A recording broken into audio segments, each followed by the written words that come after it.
naquele momento existia um recurso limitado para você poder, não tinha tanto papel, você não dava para Exato. escrever, era à mão, então precisava fazer de alguma outra forma. Ou era a máquina de... Exatamente. Então as coisas vão voltando nesse sentido. A gente acaba atingindo algum limite de capacidade ou de tecnologia e começa a precisar ser criativo.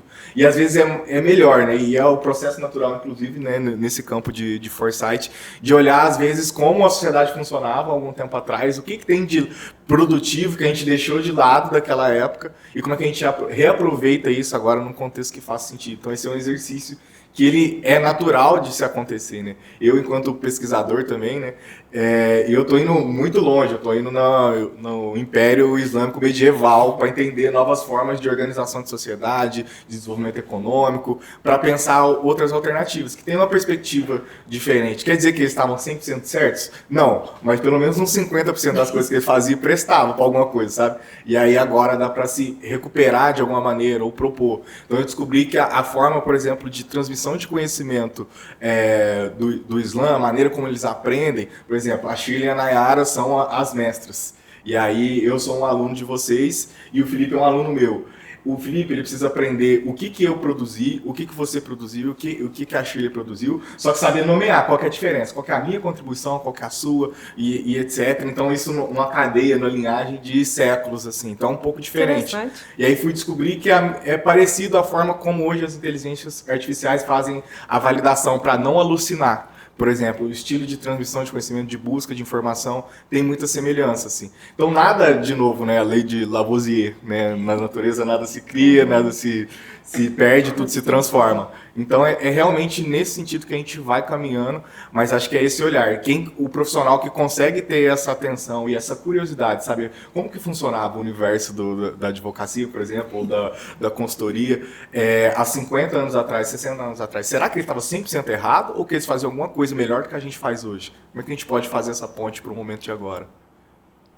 Não, a conversa tomou um rumo maravilhoso. Mas eu queria voltar um pouquinho. A gente falou muito das profissões em declínio, aquilo que vai mudar, mas a gente falar um pouquinho também sobre aquilo que está em alta, né? Claro. Porque a tecnologia está em alta, ótima, a parte de automação, mas quais outras profissões vocês enxergam que estão em alta ou que estão em declínio e que a gente precisa ter um olhar um pouco com mais atenção? Boa.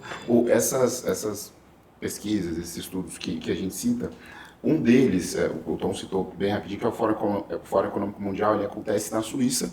Todo começo de ano ele é meio que a pauta, né, principalmente do Ocidente, do mundo, mas ele acontece para tentar entender para onde estamos indo. E aí ele fala sobre tudo, né, política, geopolítica, economia, macroeconomia, e uma das áreas e pautas é trabalho, e o futuro do trabalho. Nessa variável, né, nessa vertical de futuro do trabalho, existe um estudo que é colocado todo ano para pensar quais são as habilidades que nós profissionais precisamos ter para a gente ficar cada vez mais relevante. E automaticamente isso se liga a profissões. E quando a gente vai olhando para toda essa lógica, existe uma tendência tecnológica. Então a NVIDIA está aí, por exemplo, para provar que uma empresa ela pode mudar de patamar de uma hora para outra se ela aposta na variável certa que a tecnologia está pedindo. E hoje sim, por mais que seja de novo clichê e repetitivo, mas tudo que está relacionado à fluência da inteligência artificial, né, como é que funciona, como é que eu uso, está em alta. Só que existe uma lógica pensando em futuro do trabalho que é muito bacana, e eu vou colocar só um contexto, e tudo que vem embaixo vai ser, de alguma forma, resultado disso. Vai existir cada vez mais, sabe o selo Made in China? Uhum. Vai ter um selo cada vez mais presente nas nossas profissões agora, que é o feito por humano. Então, tudo aquilo que, de alguma forma, for artesanal, e eu não estou falando só de coisa manual, não, tá? Uhum. Pensamento pode ser também, sabe? Contar história pode ser também. Então, tudo aquilo que, de alguma forma, for capaz de despertar emoção, pode ser raiva. Eu até brinco, né? Pode ser... Tudo é emoção, né? Mas tudo aquilo que for capaz de deixar a gente longe da indiferença, que é o sentimento comum da humanidade agora, vai ser mais valorizado, assim. Tanto que lá na Brava, trabalhando com consultoria, trabalhando com uma escola de negócios, a gente fala muito que a gente não vende consultoria, a gente não vende uma escola de negócios, a gente vende companhia.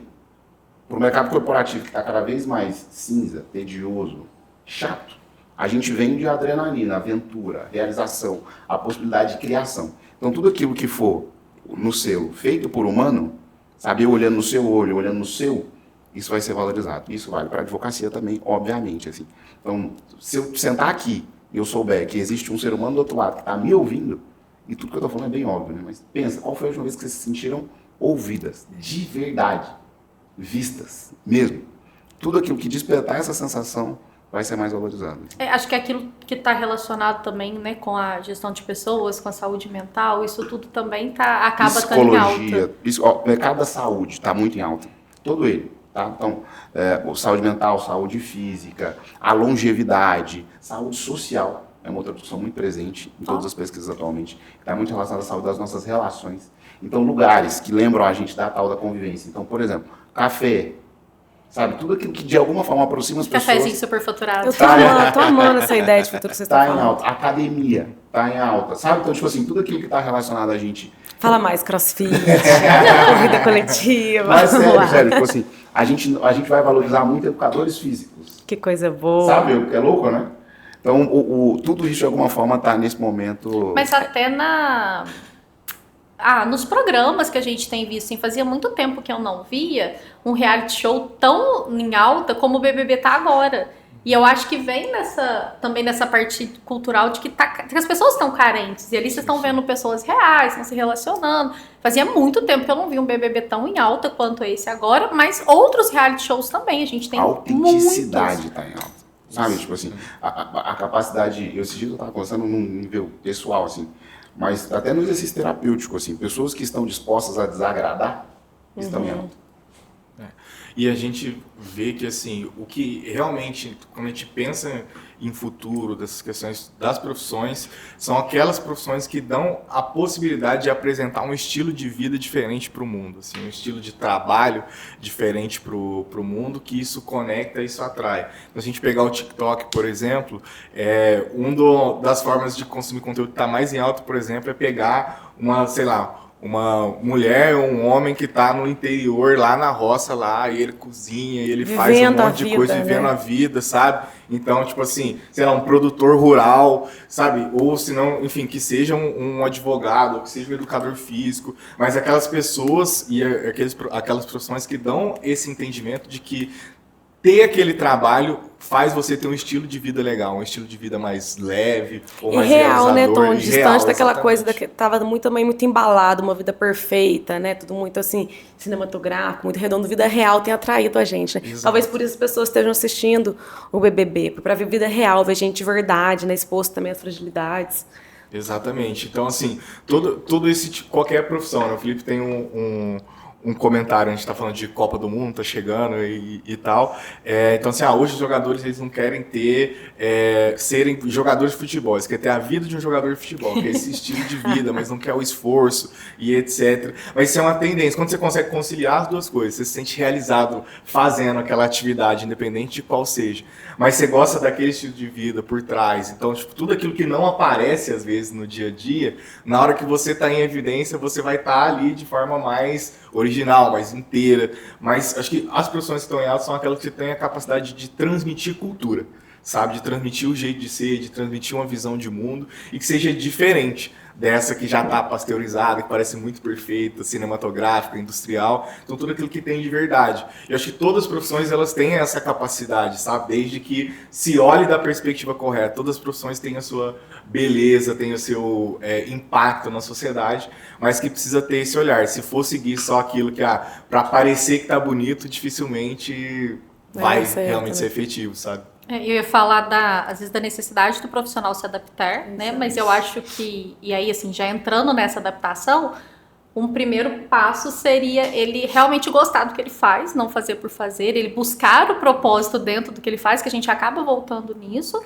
E assim, de fato, como que ele pode fazer para se adaptar além disso? Além dessa parte, né, do buscar um propósito, entender o que ele faz, o que vocês enxergam de gostar o que faz, que é até interessante também, pegando esse gancho na Nayara, a gente sempre volta naquele assunto, mas nem sempre é possível fazer aquilo que eu gosto de fazer. Muitas vezes eu preciso, por um tempo, fazer algo que eu não gosto, mas eu preciso, necessidade.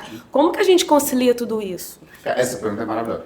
Porque aí vai uma discussão de uma psicologia de boteco, que eu Adoro. também, você sabe, mas tem um ponto assim, a gente brinca muito, desde o começo da nossa primeira empresa lá, quase 8 anos atrás, a gente falava muito, tipo assim, faça o que você ama, que você amará uma coisa a menos.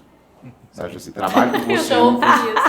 Eu já ouvi também falar Adorei. assim, como é que quando você faz o que você ama, você não trabalha. Aí alguém vem comentar, mentira, trabalha muito mais. Mas a gente falava muito assim, trabalho que você ama, que você amará uma coisa a menos, porque assim, o trabalho, ele tem uma parte que o ser humano, que é a obrigação. Entende? Bater ponto, cumprir horário, almoço, férias, prazo, sabe, data, chefe. Cliente. Chega uma hora que você não aguenta, sabe? Tipo assim. E eu confesso pra vocês que no começo de 2026 agora, eu tive que passar por um processo de renovação de voto com o que eu faço, assim. E eu sou completamente apaixonado pelo que eu faço.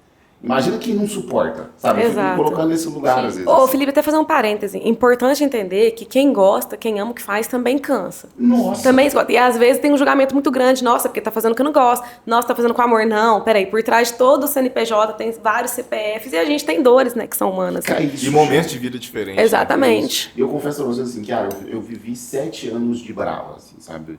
E chegou esse ano e falei, cara, eu preciso renovar voto, senão eu não vou aguentar. Entende? E eu acho que esse momento é um momento que, pra mim, tá? Eu vou colocar a minha visão de mundo e você sabe. Guimarães Rosa. Não sei de nada, mas desconfio de muita coisa. Então é só, tipo, a minha verdade não é uma verdade universal, só de que eu enxergo o mundo.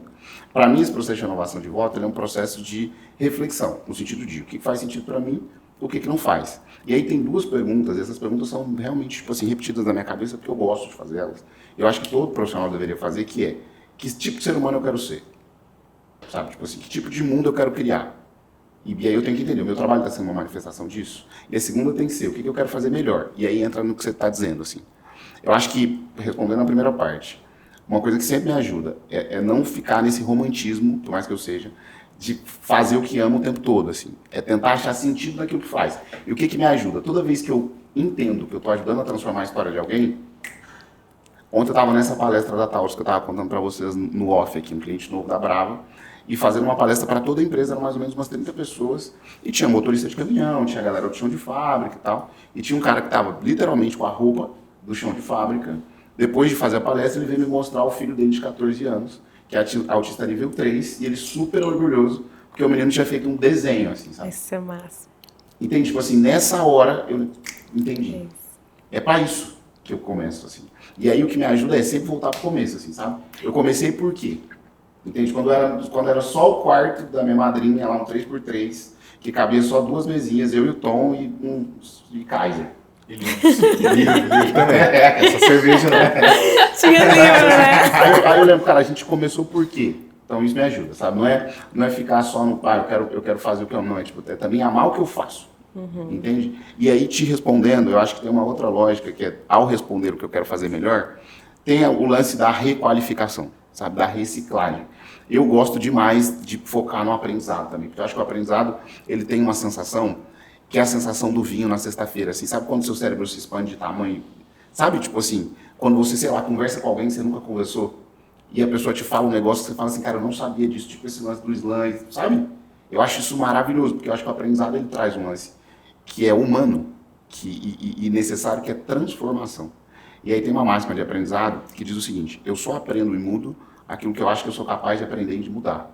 Então eu preciso o tempo todo entender se eu estou me sentindo capaz. E aí volta a primeira reflexão. Eu estou andando com quem? Eu estou conversando sobre o quê? Eu estou vivendo o quê? Para me sentir capaz e possível. Porque se eu estiver me sentindo capaz e possível, eu não só vou me requalificar, como muda a parada toda, entende? Foi muito longe. Não, eu amei Eu essa também reflexão. amei. Achei assim, fiquei pensando em vários momentos, coisas do nosso Vocês dia a alugaram um dia. triplex aqui na cabeça da gente, mas tá tudo certo. Bom, Mas eu penso que é isso, né, Nayara? Eu acho que a gente deixou claro aí, os meninos contribuíram muito para entender que tudo mudou. E entender isso é o primeiro passo para continuar e ter possibilidade de crescer profissionalmente, né? É isso. Obrigado, gente. Valeu. Espero que vocês voltem pra gente conversar Muitas mais. Quando vezes. vocês foram Quando falando, eu fui quiserem. pensando um monte de coisa. Exatamente. Eu preciso me conter. Conversamos mais numa próxima. Eu falei com Muito- vocês, né? 10 minutos ia ser só a resenha do começo. Só o bom Não dia. foi 10 minutos, foi meia hora. Obrigado, pessoal. Gente, curte o nosso episódio, segue a gente nas redes sociais e até o próximo episódio. Até logo, pessoal. Valeu, Obrigada. gente.